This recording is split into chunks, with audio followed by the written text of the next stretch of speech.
혹시 이런 경험 있으신가요? 금요일 저녁, 친구에게서 주말에 만나자는 연락이 옵니다. 순간 당신의 머릿속에서는 빠른 계산이 시작되죠. 집에서 쉬고 싶은데 거절하면 관계가 소원해질까? 만나면 즐겁긴 할 텐데 그 전후로 들어가는 에너지를 생각하면 벌써 피곤해집니다. 결국 그래 만나자라고 답장을 보내지만 마음 한구석은 무겁습니다. 그리고는 스스로에게 묻죠. 나는 왜 이렇게 사람 만나는 게 부담스러울까? 다른 사람들은 매일 누군가를 만나면서 에너지를 얻는 것 같은데 나만 이상한 건가? 더 혼란스러운 건 실제로 만나면 또 재미있거든요. 그런데 집에 돌아오면 완전히 방전되어 있습니다. 이 모순적인 감정, 혹시 당신도 느끼고 계신가요? 오늘은 이 복잡한 마음의 정체를 함께 들여다보려고 합니다. 먼저 우리 뇌가 어떻게 작동하는지부터 이해해야 합니다. 신경과학 연구에 따르면 사람마다 사회적 상호작용에서 소모되는 인지적 자원의 양이 다르다고 해요.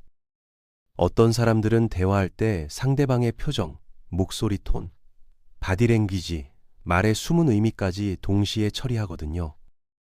이건 마치 여러 개의 앱을 동시에 돌리는 스마트폰처럼 배터리가 빨리 닳을 수밖에 없는 구조예요. 반면 어떤 사람들은 대화의 표면적인 내용만 처리하기 때문에 에너지 소모가 적죠. 둘 중 어느 쪽이 더 나은 게 아니라 그냥 뇌의 작동 방식이 다른 겁니다. 그런데 여기서 흥미로운 발견이 있어요. 세심하게 관찰하는 사람들, 즉 사회적 상황에서 에너지를 많이 쓰는 사람들이 오히려 깊은 통찰력을 가지고 있다는 거예요. 회의 시간에 아무도 눈치채지 못한 팀원의 불편한 기색을 알아차리는 사람, 친구의 목소리 톤만 들어도 무슨 일이 있는지 감지하는 사람, 이런 분들이 바로 그렇습니다. 이건 장점이에요. 다만 그 장점을 유지하려면 충전 시간이 필요한 거죠. 고성능 프로세서일수록 발열이 심하고 쿨링 타임이 필요한 것처럼요. 그러니까 당신이 혼자 있는 시간을 필요로 한다면 그건 결함이 아니라 당신의 뇌가 고해상도로 세상을 처리하고 있다는 증거일 수 있습니다. 그렇다면 왜 우리는 이런 자신의 특성을 문제라고 느낄까요? 여기에는 사회적 학습이 깊이 관여합니다. 어린 시절을 떠올려 보세요. 학교에서 조용한 아이는 어떤 평가를 받았나요? 좀 더 적극적으로 참여하세요. 발표를 더 많이 해야 해요. 친구들과 어울리는 시간을 늘려보세요. 같은 조언들을 들었을 겁니다. 반대로 시끄럽고 활발한 아이는 리더십이 있네요. 사교성이 좋아요.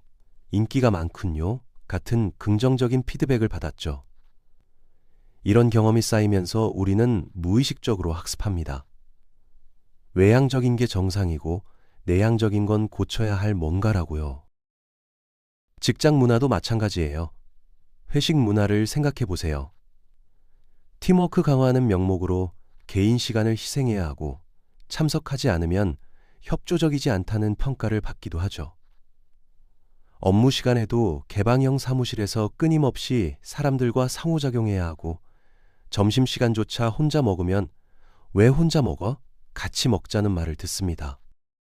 이런 환경에서 혼자만의 시간을 원하는 건 마치 팀에 협조하지 않는 이기적인 행동처럼 여겨져요. 하지만 생각해 보세요. 누군가는 시끄러운 환경에서 에너지를 얻고 누군가는 조용한 환경에서 에너지를 얻는데 왜 전자만 정상이고 후자는 문제가 되는 걸까요? 더 깊이 들어가 보겠습니다. 하버드 비즈니스 리뷰의 연구에 따르면 혼자 일하는 시간을 충분히 가진 직장인들이 오히려 더 창의적인 아이디어를 낸다고 해요. 브레인스토밍 같은 집단 활동이 항상 최선은 아니라는 거죠. 왜냐하면 집단 환경에서는 눈치를 보게 되고 다른 사람의 의견에 영향을 받고 사회적으로 안전한 아이디어만 내놓게 되거든요. 반면 혼자 깊이 생각할 시간을 가진 사람들은 독창적이고 때로는 급진적인 해결책을 제시합니다. 아인슈타인도 뉴턴도 많은 혁신가들이 고독 속에서 위대한 발견을 했다는 건 우연이 아니에요. 그런데 여기서 중요한 구분이 필요합니다. 혼자 있는 걸 좋아하는 것과 사람을 싫어하는 건 완전히 다른 문제거든요. 많은 사람들이 이 둘을 혼동해요. 혼자 있는 시간을 즐기는 사람들 중 상당수는 사람을 좋아합니다. 다만 선택적으로 좋아하는 거죠. 질 낮은 100번의 만남보다 질 높은 한 번의 대화를 선호하는 겁니다. 예를 들어 볼게요. 대학 동기 20명이 모이는 동창회보다 정말 마음 맞는 친구 한 명과 조용한 카페에서 3시간 동안 이야기하는 걸 선택하는 거예요. 이건 사람을 싫어해서가 아니라 관계의 깊이를 중요하게 여기기 때문입니다. 실제로 옥스퍼드 대학의 인류학자 로빈 덤바의 연구를 보면 재미있는 사실이 나옵니다. 인간이 의미 있는 관계를 유지할 수 있는 사람의 수는 평균 150명 정도라고 해요. 덤바의 수라고 불리는 이 숫자는 우리 뇌의 용량과 관련이 있습니다. 그런데 더 중요한 건 이 150명 중에서도 진짜 친밀한 관계를 유지할 수 있는 건 5명에서 15명 정도에 불과하다는 거예요. 나머지는 아는 사람, 지인, 동료 수준이죠. 그렇다면 우리가 에너지를 쏟아야 할 곳은 어디일까요?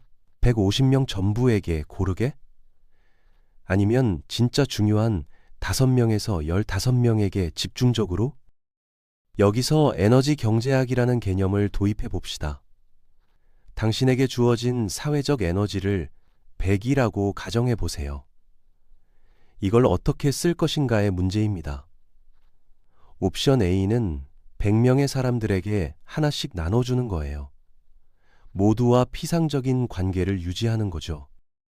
생일 축하 메시지 보내고, 가끔 단톡방에 이모티콘 보내고, 연말에 안부 인사 정도 나누는 관계입니다. 옵션 B는 10명에게 10씩 투자하는 겁니다. 깊이 있는 대화를 나누고 서로의 고민을 들어주고 진짜 어려울 때 도움을 주고받을 수 있는 관계예요. 당신이라면 어느 쪽을 선택하시겠어요? 대부분의 사람들은 머리로는 옵션 B가 맞다고 생각하면서도 실제 행동은 옵션 A에 가까워요.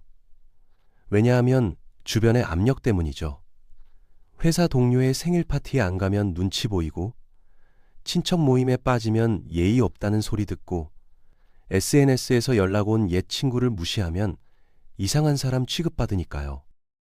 그래서 어쩔 수 없이 에너지를 분산시키고 결국 정작 중요한 사람들한테도 제대로 된 관심을 못 줍니다. 이게 현대인이 느끼는 피로의 핵심이에요. 너무 많은 곳에 너무 얕게 연결되어 있는 겁니다. 그렇다면 해결책은 뭘까요? 바로 전략적 철수입니다. 군대에서 전략적 철수는 패배가 아니라 재정비를 위한 현명한 선택이잖아요. 관계에서도 마찬가지예요.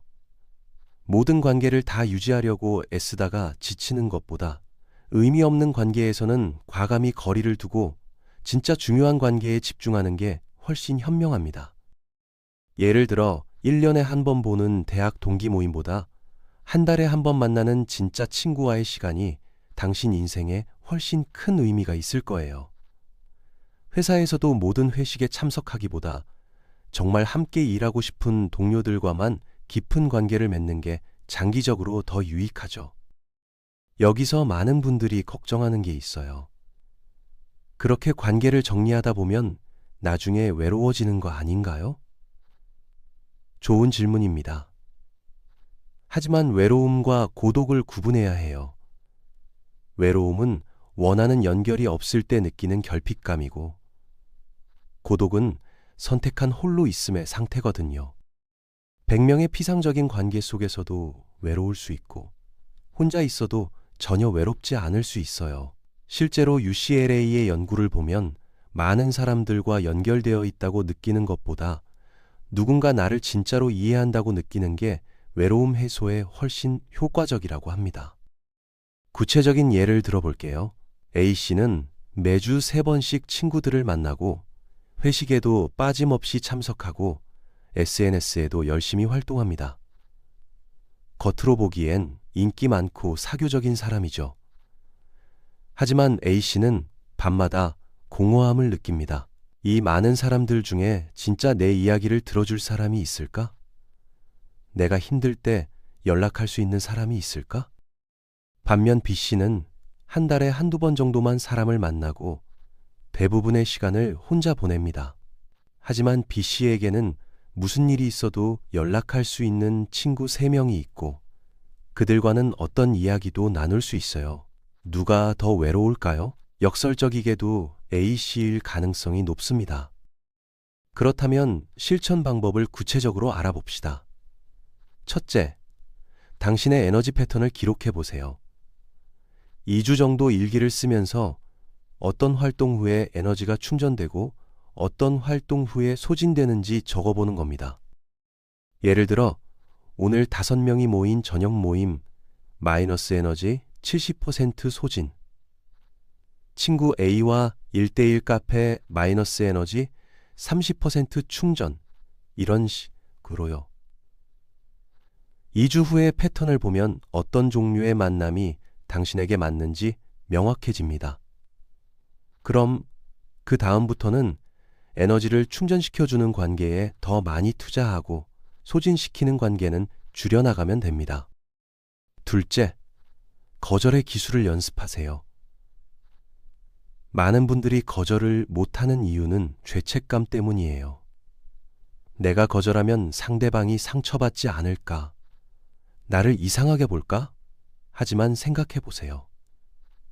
정말 당신을 이해하는 사람이라면 당신이 에너지를 보존할 필요가 있다는 걸 이해할 겁니다.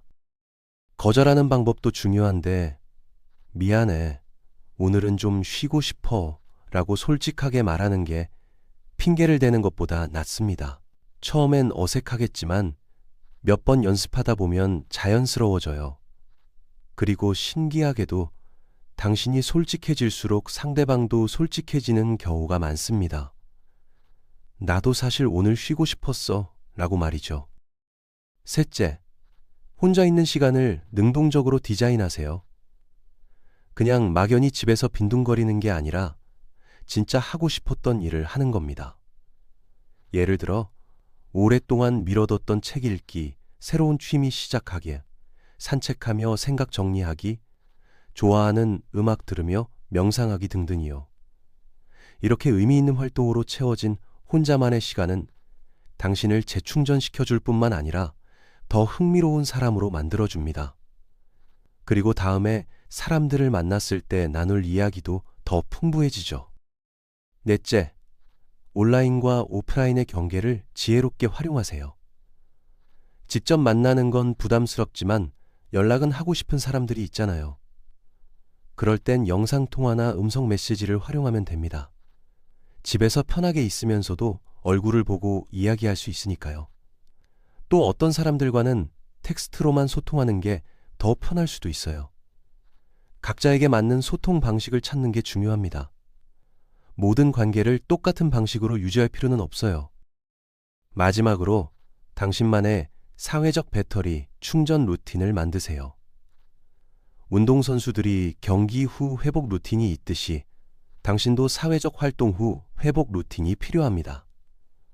예를 들어 큰 모임이 있는 날 전날은 일찍 자고 모임 다음 날은 가능하면 혼자만의 시간을 확보하는 거예요. 이렇게 계획적으로 접근하면 필요할 때는 충분히 사교적으로 활동할 수 있으면서도 소진되지 않을 수 있습니다. 결국 핵심은 이겁니다. 당신이 혼자 있는 시간을 좋아한다는 건 잘못된 게 아니에요. 단지 당신의 뇌가 세상을 처리하는 방식이 다를 뿐이죠. 고해상도로 섬세하게 관찰하고 깊이 있게 생각하고 의미 있는 연결을 추구하는 겁니다. 이건 현대사회에서 점점 더 귀해지는 능력이에요. 피상적인 관계가 넘쳐나는 세상에서 깊이를 추구하는 사람들이 오히려 더 필요합니다. 그러니 스스로에게 너무 가혹하지 마세요. 남들처럼 매일 누군가를 만나지 않아도 괜찮아요. 단톡방에서 활발하게 활동하지 않아도 됩니다. SNS에 일상을 공유하지 않아도 이상한 게 아니에요. 당신은 당신만의 속도로, 당신만의 방식으로 관계를 맺어가면 됩니다. 중요한 건 양이 아니라 질이고 넓이가 아니라 깊이거든요. 오늘부터 스스로에게 물어보세요. 이 관계가 나를 채우는가, 비우는가? 그리고 그 답에 따라 용기 있게 선택하세요. 그것이 진짜 자신을 아끼는 방법입니다.